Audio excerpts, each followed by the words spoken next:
തലേ ദിവസം നടന്ന ചടങ്ങിൽ പങ്കെടുക്കാൻ കഴിയാതെ പോയ ചില ബന്ധുക്കളെയും കൂട്ടിയാണ് വീട്ടുകാർ ഖബറിന് സമീപത്തേക്ക് എത്തിയത്. തീർത്തും നടുക്കുന്ന ഒരു കാഴ്ചയായിരുന്നു അവരവിടെ കണ്ടത്. പെൺകുട്ടിയെ അടക്കം ചെയ്ത കുഴിയിൽ നിന്നും രണ്ടു വശത്തേക്കായി മണ്ണ് മാറ്റിയിട്ടിരിക്കുന്ന ഒരു കാഴ്ചയായിരുന്നു അത്. ആ കാഴ്ച കണ്ട ബന്ധുക്കൾ ഉടൻ തന്നെ വിവരം പള്ളിയിലെ അധികാരികളെ അറിയിച്ചു. വിവരമറിഞ്ഞ് അവിടേക്ക് ഓടിയെത്തിയ പള്ളി അധികാരികളും ആ കാഴ്ച കണ്ട് നടുങ്ങിപ്പോയി. ശരിക്കും ആ ഖബറിൽ നിന്നും മണ്ണ് പൂർണ്ണമായും പുറത്തേക്ക് നീക്കം ചെയ്തിരിക്കുകയാണ്. എന്തോ ഒരു അസ്വാഭാവികത തോന്നിയ പള്ളി കമ്മിറ്റിക്കാർ ഉടൻ തന്നെ വിവരം സമീപത്തുണ്ടായിരുന്ന പോലീസ് സ്റ്റേഷനിൽ അറിയിച്ചു.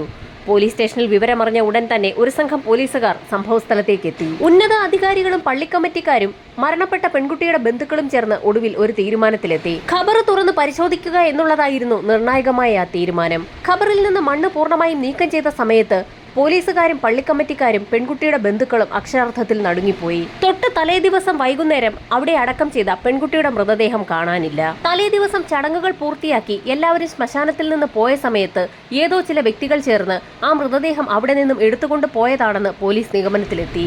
ഡെഡ് ബോഡി കൊണ്ട് ആർക്കെന്ത് പ്രയോജനമെന്ന് ചിന്തിച്ച പോലീസിന് ഒരു സംശയം തോന്നി. ഏതെങ്കിലും പ്രൈവറ്റ് ഹോസ്പിറ്റലുകാർ ചേർന്ന് നടത്തിയ ഒരു വലിയ തട്ടിപ്പാണോ ഇതെന്നറിയാൻ തന്നെ പോലീസ് തീരുമാനിച്ചു. അതിന്റെ ഭാഗമായി സമീപത്തുള്ള മെഡിക്കൽ കോളേജുകളൊക്കെ കേന്ദ്രീകരിച്ച് ഒരു അന്വേഷണം നടത്തി. പ്രദേശത്ത് താമസിക്കുന്ന ആളുകളെയും ബന്ധുക്കളെയും ഒക്കെ വിശദമായി തന്നെ പോലീസ് സംഘം ചോദ്യം ചെയ്തു. പോലീസിന്റെ ചോദ്യം ചെയ്യലിനിടയിൽ തലേ ദിവസത്തെ ചടങ്ങിൽ പങ്കെടുത്ത ഒരു വ്യക്തി ചില നിർണായക കാര്യങ്ങൾ പോലീസിനോട് പറഞ്ഞു. ഖബറടക്കം നടക്കുന്ന സമയത്ത് രണ്ട് ചെറുപ്പക്കാരെ സംശയാസ്പദമായ നിലയിൽ അയാൾ കണ്ടിരുന്നു. ഖബറടക്കത്തിൽ പങ്കെടുക്കാതെ ദൂരെ മാറി നിന്ന് ആ കാഴ്ചകളൊക്കെ കണ്ടുകൊണ്ട് നിൽക്കുന്ന അവരെ കണ്ടപ്പോൾ അയാൾക്ക് ചില സംശയങ്ങളും തോന്നിയിരുന്നു. ഈ സമയത്തായിരുന്നു പള്ളി ശ്മശാനത്തിന്റെ സൂക്ഷിപ്പുകാരൻ മറ്റൊരു കാര്യം പോലീസിനോട് പറയുന്നത്. അതേ ചെറുപ്പക്കാരെ കയ്യിൽ മൺവെട്ടിയുമായി പള്ളി ശ്മശാനത്തിന് മുൻപിലുള്ള റോഡിലൂടെ പലതവണ അങ്ങോട്ടും ഇങ്ങോട്ടും നടക്കുന്ന കാഴ്ച ആ ശ്മശാനത്തിന്റെ സൂക്ഷിപ്പുകാരനും കണ്ടിരുന്നു. ആ സമയത്ത് അതിൽ വലിയ അസ്വാഭാവികത ഒന്നും തോന്നിയില്ലെങ്കിലും ഇപ്പോൾ ഇങ്ങനെ ഒരു സംഭവം നടന്നപ്പോൾ അതിലെന്തോ ചില കാര്യങ്ങൾ ഉണ്ടോ എന്ന് അയാൾക്ക് സംശയമുണ്ടെന്നായിരുന്നു അയാൾ പോലീസിനെ അറിയിച്ചത്. ഫർമാൻ എന്നും ആരിഫ് എന്നും വിളിക്കുന്ന രണ്ട് സഹോദരന്മാരെയാണ് അവർക്ക് സംശയമെന്ന് നാട്ടുകാർ പറഞ്ഞതിനെ തുടർന്ന് പോലീസ് സംഘം അവരെ കേന്ദ്രീകരിച്ച് ഒരു അന്വേഷണം നടത്തി. പള്ളിക്ക് സമീപത്ത് തന്നെയാണ് അവർ താമസിക്കുന്നത്. അവരുടെ വീട്ടിൽ അവരെ കൂടാതെ അച്ഛനും അമ്മയും സഹോദരിയുമുണ്ട്. ആ സഹോദരങ്ങളെക്കുറിച്ച് പള്ളിക്കമ്മിറ്റിക്കാർക്ക് അത്ര നല്ല അഭിപ്രായമൊന്നും ഉണ്ടായിരുന്നില്ല. എന്നിരുന്നാലും നാട്ടുകാരെയും പള്ളിക്കമ്മിറ്റിക്കാരെയും ഒക്കെ കൂട്ടി തന്നെ പോലീസ് സംഘം ആരിഫിന്റെ വീട്ടിലേക്ക് പുറപ്പെട്ടു. അയാളുടെ വീട്ടിലെത്തി കോളിംഗ് ബെൽ അടിച്ച സമയത്ത് ആരിഫിന്റെ പിതാവാണ് പുറത്തേക്ക് വന്നത്. ആരിഫ് അകത്തുണ്ടെന്നും അയാൾ ഉറങ്ങുകയാണെന്നും ആ പിതാവ് പോലീസിനോട് പറഞ്ഞു. പോലീസ് സംഘം ഉടൻ തന്നെ വീടിനകത്തേക്ക് കയറി. അപ്രതീക്ഷിതമായി വീടിനുള്ളിൽ പോലീസിനെ കണ്ടപ്പോൾ ആരിഫ് ഒന്ന് പതറി. ആരിഫ് അലിയുടെ വീടിനുള്ളിൽ പോലീസ് സംഘം പരിശോധന നടത്തി. ആ സമയത്താണ് അടഞ്ഞുകിടക്കുന്ന ഒരു മുറി കണ്ടത്. അത് പുറത്തുനിന്ന് പൂട്ടിയിരിക്കുകയാണെന്ന് മനസ്സിലാക്കിയ പോലീസ് സംഘം ആരിഫിനോട് ആ മുറി തുറക്കാൻ ആവശ്യപ്പെട്ടു. പോലീസ് ആവശ്യപ്പെട്ടപ്പോൾ തന്നെ അയാൾ ആ മുറി തുറന്നു കൊടുത്തു. ആ മുറിക്കുള്ളിലേക്ക് കയറിയ പോലീസ് സംഘം മേശപ്പുറത്ത് ഒരു പാത്രത്തിൽ ഇറച്ചിക്കറി ഇരിക്കുന്നതാണ് കണ്ടത്. മേശയുടെ ഒരു ഭാഗത്തായി ഇറച്ചിയൊക്കെ വെട്ടുന്ന ഒരു തടിക്കഷ്ണവും ഇരിപ്പുണ്ട്. തടിക്കഷ്ണത്തിന് പുറത്തായി ഒരു കത്തിയും സമീപത്ത് ഒരു കോടാലിയും ഇരിപ്പുണ്ട്. ആ തടിക്കഷ്ണത്തിലും കത്തിയിലും കോടാലിയും ഒക്കെ നെയ്യുടെ അംശം പറ്റിപ്പിടിച്ചിട്ടുണ്ടെന്ന് പോലീസിന് മനസ്സിലായി. ആ കാഴ്ചയൊക്കെ കണ്ടുകൊണ്ട് നിൽക്കുന്നതിനിടയിലാണ് പോലീസ് മറ്റൊരു കാര്യം ശ്രദ്ധിച്ചത്. മേശയുടെ അടിയിൽ നിന്നും ഒരുപാട് ഉറുമ്പിൻ കൂട്ടങ്ങൾ സമീപത്തുണ്ടായിരുന്ന കട്ടിലിന്റെ അടിഭാഗത്തേക്ക് പോകുന്നു. ആ കാഴ്ച കണ്ട പോലീസുകാർ ആ കട്ടിലിന്റെ അടിഭാഗം ഒന്ന് പരിശോധിച്ചു. കട്ടിലിനടിയിൽ വലിയ രണ്ട് ചാക്കുകെട്ടുകൾ കിടക്കുന്ന കാഴ്ചയായിരുന്നു പോലീസ് കണ്ടത്. പോലീസ് സംഘം ആ വലിയ രണ്ട് ചാക്കുകെട്ടുകളും കട്ടിലിന് പുറത്തേക്കെടുത്ത് പരിശോധിച്ചു നോക്കി. ആ രണ്ട് ചാക്കുകെട്ടിനുള്ളിലും വളമായിരുന്നു. എന്തുകൊണ്ടായിരിക്കാം വളം കട്ടിലിനടിയിൽ സൂക്ഷിക്കുന്നതെന്ന് പോലീസുകാർക്ക് സംശയം തോന്നി. ഈ സമയത്തായിരുന്നു മറ്റൊരു പോലീസുകാരൻ നടുക്കുന്ന ഒരു കാഴ്ച കണ്ടത്. കട്ടിലിനടിയിൽ മറ്റൊരു വലിയ ബാഗ് കൂടി ഇരിക്കുന്നു. ആ ബാഗ് പൂർണ്ണമായും ഉറുമ്പരിച്ച നിലയിലാണ്. കട്ടിലിനടിയിൽ നിന്നും ആ ബാഗ് കൂടി വലിച്ചു പുറത്തേക്കിട്ട പോലീസുകാർ ആ ബാഗിന്റെ സിബ് ഒന്ന് തുറന്നു നോക്കി. തീർത്തും നടുക്കുന്ന ഒരു കാഴ്ചയായിരുന്നു ബാഗിനുള്ളിൽ പോലീസുകാർ കണ്ടത്. ഉടൻ തന്നെ ആ ബാഗുമായി പോലീസ് സംഘം ആരിഫിന്റെ വീടിന് പുറത്തേക്കിറങ്ങി.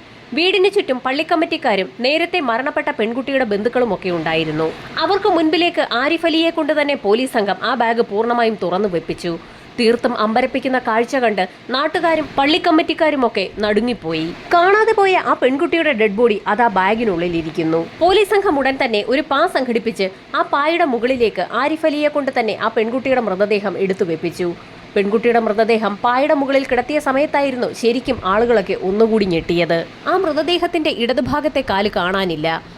ആ കാല് പൂർണ്ണമായും അരിഞ്ഞെടുത്ത നിലയിലായിരുന്നു. പടിഞ്ഞാറൻ പ്രവിശ്യയിലെ തന്നെ വളരെ പേരുകേട്ട ഒരു പള്ളിയുടെ ശ്മശാനത്തിൽ നടന്ന ആ സംഭവം നാട്ടുകാരെ ആകെ ഉലച്ചു. കാരണം ഓരോ ദിവസവും നിരവധി പേരെയാണ് അവിടെ ഖബറടക്കാറുള്ളത്. അക്കാര്യം ഓർമ്മയിൽ വന്ന നാട്ടുകാർ ഉടൻ തന്നെ പള്ളി ശ്മശാനത്തിലേക്ക് ഓടി. ആളുകളുടെ കൂട്ടത്തിൽ ഒരു വ്യക്തിയുടെ ഒരു ബന്ധുവിനെ ഒരാഴ്ച മുൻപായിരുന്നു അവിടെ ഖബറടക്കിയത്. ആ ഖബറിടത്തിലേക്ക് ഓടിയെത്തിയ ആ വ്യക്തി കാണുന്നത് അയാളുടെ ഖബറിൽ നിന്നും മണ്ണ് മാറിക്കിടക്കുന്ന കാഴ്ചയാണ്. നാട്ടുകാരുടൻ തന്നെ ശ്മശാനമാകെ ഒരു തിരച്ചിൽ നടത്തി. ഒട്ടുമിക്ക ഖബറിടങ്ങളിലെയും മണ്ണ് മാറിക്കിടക്കുന്ന കാഴ്ചയാണ് അവർ കണ്ടത്. ആ വിവരം ഉടൻ തന്നെ പള്ളിക്കമ്മിറ്റിക്കാരെ അറിയിക്കുകയും ചെയ്തു. പോലീസ് സംഘം അപ്പോഴേക്കും ആരിഫ് അലിയുടെ സഹോദരൻ ഫർമാനെയും കസ്റ്റഡിയിലെടുത്തിരുന്നു. മൃതദേഹത്തിന്റെ ഒരു കാല് എവിടെയാണ് എന്നുള്ള പോലീസിന്റെ ചോദ്യത്തിന് നടുക്കുന്ന ഒരു ഉത്തരമാണ് ആരിഫ് അലിയും ഫർമാനും പോലീസിനോട് പറഞ്ഞത്.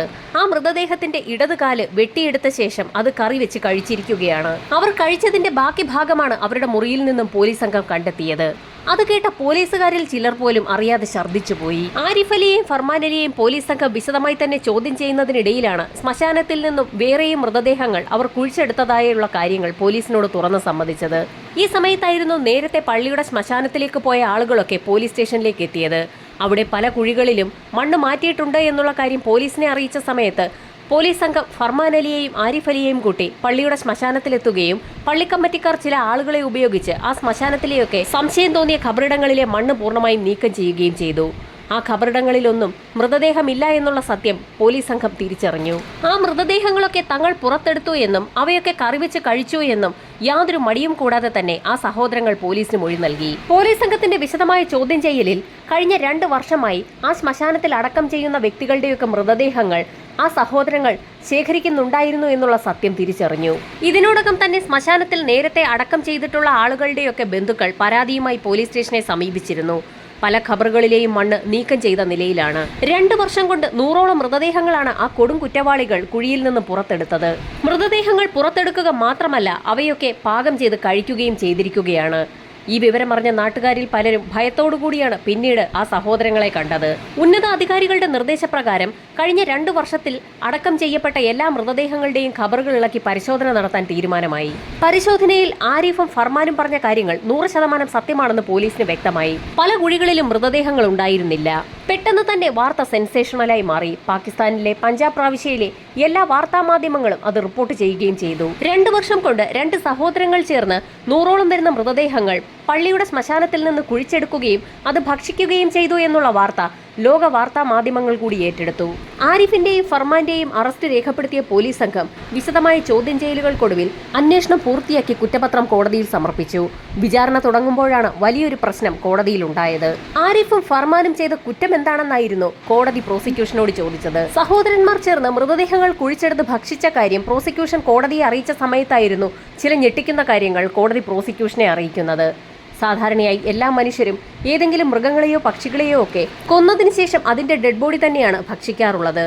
ഇവിടെ കുറ്റം ആരോപിക്കപ്പെട്ട സഹോദരന്മാർ ആരെയും കൊന്നിട്ടില്ല, മൃതദേഹം ഭക്ഷിക്കുക മാത്രമാണ് ചെയ്തിരിക്കുന്നത്. അതുകൊണ്ട് അതെങ്ങനെ അത്ര വലിയ കുറ്റമാകുമെന്നായിരുന്നു കോടതിയുടെ നിർണായക ചോദ്യം. മനുഷ്യന്റെ മൃതദേഹം ഭക്ഷിക്കാൻ പാടില്ല എന്നുള്ള ഒരു കാര്യം അവിടുത്തെ ഭരണഘടന ഉണ്ടാക്കിയ സമയത്ത് പോലും, പാകിസ്ഥാനിലെ ഭരണഘടന ഉണ്ടാക്കിയ സമയത്തൊന്നും അതിൽ പറഞ്ഞിട്ടുമില്ല. അതുകൊണ്ട് തന്നെ ആരിഫിനും ഫർമാനും വെറും 2 വർഷത്തെ ശിക്ഷ മാത്രമാണ് കോടതി വിധിച്ചത്. ആ ശിക്ഷ വിധിച്ചിരിക്കുന്നത് തന്നെ ചില പ്രത്യേക കാരണങ്ങൾ കൊണ്ടാണ്. ഒരു ശ്മശാനത്തിൽ അടക്കം ചെയ്ത മൃതദേഹങ്ങൾ പുറത്തെടുത്ത് അത് ഭക്ഷണത്തിന് ഉപയോഗിക്കുമ്പോൾ അത് സമൂഹത്തിൽ ചില ഭയപ്പാടുകൾ ഉണ്ടാക്കും. അങ്ങനെ സമൂഹത്തെ ഭയപ്പെടുത്താൻ അവരുടെ പ്രവർത്തികൾ കാരണമായി എന്നുള്ള ഒറ്റ കാരണം കൊണ്ടാണ് 2 വർഷത്തെ ശിക്ഷ അവർക്ക് കോടതി വിധിച്ചത്. മറ്റൊരു കാര്യം, മൃതദേഹങ്ങളോട് കാണിക്കേണ്ട ഒരു ആദരവ് അവർ കാണിച്ചിട്ടില്ല എന്നുള്ളതാണ്. കോടതി അവർക്ക് വിധിച്ച ശിക്ഷ ലോക ജനതകൾക്കിടയിൽ വലിയ ചർച്ചകൾക്ക് വഴിവെച്ചു. ചർച്ചകൾ നടക്കുന്നതിനിടയിൽ നേരത്തെ സഹോദരങ്ങൾ ചേർന്ന് ഒരു കാൽ ഭക്ഷിച്ച ആ പെൺകുട്ടിയുടെ മൃതദേഹം വീണ്ടും ബന്ധുക്കൾ ചേർന്ന് ഖബറടക്കി. അങ്ങനെ ഏതാനും നാളുകൾക്ക് ശേഷം പഞ്ചാബ് പ്രവിശ്യയിൽ തന്നെയുള്ള ഒരു വ്യക്തി ഒരു പരാതിയുമായി പോലീസ് സ്റ്റേഷനിലെത്തി. അയാളുടെ വീടിന് സമീപത്തുള്ള ഒരു വീട്ടിൽ നിന്നും പലപ്പോഴും രൂക്ഷമായ ഗന്ധം വമിക്കുന്നു എന്നുള്ളതായിരുന്നു ആ വ്യക്തി പോലീസ് സ്റ്റേഷനിൽ നൽകിയ പരാതി. അയാൾ തന്റെ പരാതി പലപ്പോഴും ആ വീട്ടുകാരെ അറിയിച്ചെങ്കിൽ പോലും ആ വീട്ടുകാരത് മൈൻഡ് ചെയ്യാത്ത സാഹചര്യത്തിലാണ് ആ വ്യക്തി പരാതിയുമായി പോലീസിനെ സമീപിച്ചത്. പരാതി ഫയലിൽ സ്വീകരിച്ച പോലീസ് സംഘം ഉടൻ തന്നെ ആ വ്യക്തിയെയും കൂട്ടി ആ വീട്ടിലേക്ക് എത്തി. പോലീസ് സംഘം കോളിംഗ് ബെൽ അമർത്തിയ സമയത്ത് പ്രായമുള്ള ഒരു സ്ത്രീയാണ് പുറത്തേക്ക് ഇറങ്ങി വന്നത്. അവരോട് ആ വീട്ടിൽ നിന്ന് രൂക്ഷഗന്ധം വമിക്കുന്നതിനെ കുറിച്ച് ചോദിച്ചപ്പോൾ ആ സ്ത്രീ ഒന്നും തന്നെ മറുപടി പറഞ്ഞില്ല. അവരിൽ നിന്ന് മറുപടിയൊന്നും ലഭിക്കാത്ത സാഹചര്യത്തിൽ പോലീസുകാർ ആ വീടിനുള്ളിലേക്ക് കയറി പരിശോധന ആരംഭിച്ചു. ഓരോ മുറികളിലായി പോലീസ് സംഘം പരിശോധന നടത്തുന്നതിനിടയിൽ ഒരു പോലീസുകാരൻ അടുക്കളയിലേക്ക് കയറി അവിടെ പരിശോധന നടത്തി. അടുക്കളയിലേക്ക് കയറിയ നിമിഷത്തിൽ തന്നെ നടുക്കുന്ന ഒരു കാഴ്ചയാണ് പോലീസുകാരൻ കണ്ടത്. ആ വീട്ടിലെ സ്റ്റൗവിന് മുകളിൽ ഒരു പാത്രം വെള്ളമിരുന്ന് തിളയ്ക്കുകയാണ്. അതിനു സമീപത്തായി ഒരു പലകയുടെ പുറത്ത് ഒരു തലയിരിക്കുന്നു. തനിക്ക് തോന്നിയതാകാമെന്ന് കരുതി ആ കാഴ്ചയിലേക്ക് തന്നെ പോലീസുകാരൻ ഒന്നുകൂടി നോക്കി. അതൊരു മനുഷ്യന്റെ തലയാണെന്ന് മനസ്സിലാക്കിയ നിമിഷം തന്നെ ആ പോലീസുകാരൻ അറിയാതെ അലറി വിളിച്ചുപോയി. അയാളുടെ ശബ്ദം കേട്ടുകൊണ്ട് മറ്റുള്ള പോലീസുകാർ കൂടി അടുക്കള ഭാഗത്തേക്ക് ഓടിയെത്തി. 3-4 ദിവസത്തെ പഴക്കമുള്ള ഒരു മനുഷ്യന്റെ തലയായിരുന്നു അത്. ഓടി വന്ന പോലീസുകാരുടെ കൂട്ടത്തിൽ ആ വീട്ടുടമസ്ഥയും ഉണ്ടായിരുന്നു. അവരോട് പോലീസ് സംഘം പല കാര്യങ്ങളും ചോദിച്ചെങ്കിലും അവർ പരസ്പര ബന്ധമില്ലാതെ എന്തൊക്കെയോ കാര്യങ്ങളാണ് പോലീസിനോട് പറഞ്ഞത്. ആ സ്ത്രീക്ക് മെന്റലായി കുറച്ച് പ്രശ്നമുള്ള വ്യക്തിയാണെന്ന് ഉടൻ തന്നെ അയൽവാസി പോലീസിന് മൊഴി നൽകി. ഈ സമയത്തായിരുന്നു ആ വീടിനുള്ളിലേക്ക് അപ്രതീക്ഷിതമായി ഒരു ചെറുപ്പക്കാരൻ കടന്നു വന്നതും പോലീസിനെ കണ്ടുകൊണ്ട് അയാൾ ഓടി രക്ഷപ്പെടാൻ ശ്രമിച്ച ആ ചെറുപ്പക്കാരനെ പോലീസ് സംഘം പിടികൂടുകയും അടുക്കളയിൽ കണ്ട മൃതദേഹത്തിന്റെ തലയെക്കുറിച്ച് അന്വേഷിക്കുകയും ചെയ്തു. അത് തങ്ങൾ കറി വെക്കുന്നതിന് വേണ്ടി എടുത്തതാണെന്ന് അയാൾ പോലീസിന് മൊഴി നൽകിയപ്പോൾ പോലീസുകാർ ആകെ അമ്പരന്നു. ഈ സമയത്തായിരുന്നു കൂട്ടത്തിലൊരു പോലീസുകാരൻ ആ ചെറുപ്പക്കാരനോട് പേര് ചോദിക്കുന്നത്. ആരിഫ് അലി എന്നാണ് തന്റെ പേരെന്ന് ആ ചെറുപ്പക്കാരൻ പറഞ്ഞ നിമിഷത്തിൽ തന്നെ പോലീസുകാർ പകച്ചു നിന്നുപോയി. 2 വർഷങ്ങൾക്ക് മുൻപ് ശ്മശാനത്തിൽ നിന്ന് മൃതദേഹങ്ങൾ കുഴിച്ചെടുക്കുകയും അവ ഭക്ഷിക്കുകയും ചെയ്തതിന്റെ പേരിൽ പോലീസ് സംഘം തന്നെ കസ്റ്റഡിയിലെടുക്കുകയും പിന്നീട് കോടതി 2 വർഷത്തേക്ക് ശിക്ഷ വിധിക്കുകയും ചെയ്ത ആരിഫ് അലിയാണ് തങ്ങൾക്ക് മുൻപിൽ നിൽക്കുന്നതെന്നുള്ള സത്യം പോലീസിന് മനസ്സിലായി. ലോക ജനതയെ മുഴുവൻ പിടിച്ചുകുലുക്കിയ ആരിഫ് അലിയും കുടുംബവുമാണ് കഴിഞ്ഞ ഏതാനും നാളുകളായി തങ്ങൾക്കിടയിൽ ജീവിച്ചിരുന്നതെന്ന് അറിഞ്ഞ നാട്ടുകാർ പോലും അമ്പരന്നു. അടുക്കളയിൽ കണ്ട മൃതദേഹത്തിന്റെ ബാക്കി ഭാഗങ്ങൾ എവിടെയെന്ന് പോലീസ് സംഘം ഉടൻ തന്നെ ആരിഫ് അലിയോട് ചോദിച്ചു. ആ മൃതദേഹത്തിന്റെ തലയൊഴികെയുള്ള ഭാഗങ്ങൾ തങ്ങൾ കറിവെച്ച് കഴിച്ചു എന്ന് ആരിഫ് അലി പോലീസിന് മൊഴി നൽകി. എന്താണോ കേൾക്കരുതെന്ന് പോലീസ് സംഘവും നാട്ടുകാരും ആഗ്രഹിച്ചത് അക്കാര്യമാണ് ആരിഫ് അലിയുടെ വായിൽ നിന്നും പുറത്തു വന്നിരിക്കുന്നത്. പോലീസ് സംഘം നിർദ്ദേശം നൽകിയതിനെ തുടർന്ന് ഉന്നതാധികാരികളും ഫോറൻസിക് സംഘവും സംഭവസ്ഥലത്തേക്ക് എത്തി. ഫോറൻസിക് സംഘത്തിന്റെ പരിശോധനയിൽ ഏകദേശം 5 ദിവസത്തെ മാത്രം പഴക്കമുള്ള ഒരു മൃതദേഹത്തിൽ നിന്നുള്ള തലയാണതെന്ന് വ്യക്തമായി. ആരിഫ് അലിയുടെ സഹോദരൻ ഫർമാനെയും കസ്റ്റഡിയിലെടുത്ത പോലീസ് സംഘം ആ മൃതദേഹം എവിടെ നിന്നാണോ കുഴിച്ചെടുത്തത് അവിടെ എത്തി വിശദമായ തെളിവ് ശേഖരണം നടത്തി. കുറ്റപത്രം പൂർത്തിയാക്കി വീണ്ടും 2 പ്രതികളെയും കോടതിയിൽ ഹാജരാക്കി. മൃതദേഹം പാകം ചെയ്യുന്ന ഭക്ഷിക്കുന്ന അവർ ജയിലിലായിരുന്ന സമയത്ത് എന്തായിരിക്കാം ഭക്ഷിച്ചിരുന്നതെന്ന് നാട്ടുകാർക്കും മാധ്യമങ്ങൾക്കുമൊക്കെ സംശയം തോന്നി.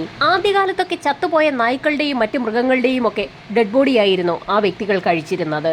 ഇത്തവണ ആരിഫ് അലിയെയും ഫർമാൻ അലിയെയും കുടുക്കുന്ന തരത്തിലുള്ള തെളിവ് ശേഖരണം നടത്തിയായിരുന്നു പോലീസ് സംഘം കുറ്റപത്രം കോടതിയിൽ സമർപ്പിച്ചത്. അതിന് ഫലമുണ്ടായെന്ന് തന്നെ പറയാം. ഇരുവരെയും വീണ്ടും പുറത്തുവിട്ടാൽ നാട്ടിൽ ക്രമസമാധാന പ്രശ്നങ്ങൾ ഉണ്ടാകുമെന്നത് കണക്കിലെടുത്ത് കോടതി 12 വർഷത്തെ തടവ് ശിക്ഷയാണ് ഇരുവർക്കും വിധിച്ചത്. കഴിഞ്ഞ ഏതാനും വർഷങ്ങളിലെ ജയിലിലുള്ള അവരുടെ ജീവിതം കണക്കിലെടുത്ത് അവരുടെ ശിക്ഷയിൽ 1 വർഷത്തെ ഇളവ് കൂടി കോടതി വരുത്തി. അങ്ങനെ 11 വർഷത്തെ ജയിൽ ശിക്ഷ പൂർത്തിയാക്കി ഏതാനും ദിവസങ്ങൾക്കകം തന്നെ ആരിഫ് അലിയും ഫർമാൻ അലിയും പുറത്തുവരും. പുറത്തിറങ്ങുന്ന സഹോദരന്മാർ വീണ്ടും ഡെഡ് ബോഡികൾ കുഴിച്ചെടുത്ത് ഭക്ഷിക്കുമോ എന്നുള്ള കാര്യത്തിൽ ഉറപ്പുവരുത്തുന്നതിനായി കഴിഞ്ഞ 11 വർഷത്തെ അവരുടെ ജയിൽ ജീവിതം സംബന്ധിച്ചുള്ള എല്ലാ തെളിവുകളും ശേഖരിക്കുന്ന തിരക്കിലാണ് നാട്ടുകാരും മാധ്യമങ്ങളും. ഇരുവർ സംഘം പുറത്തിറങ്ങുന്നത് വലിയ ഭയപ്പാടോടുകൂടിയാണ് ഒരു ജനത ഉറ്റുനോക്കുന്നത്.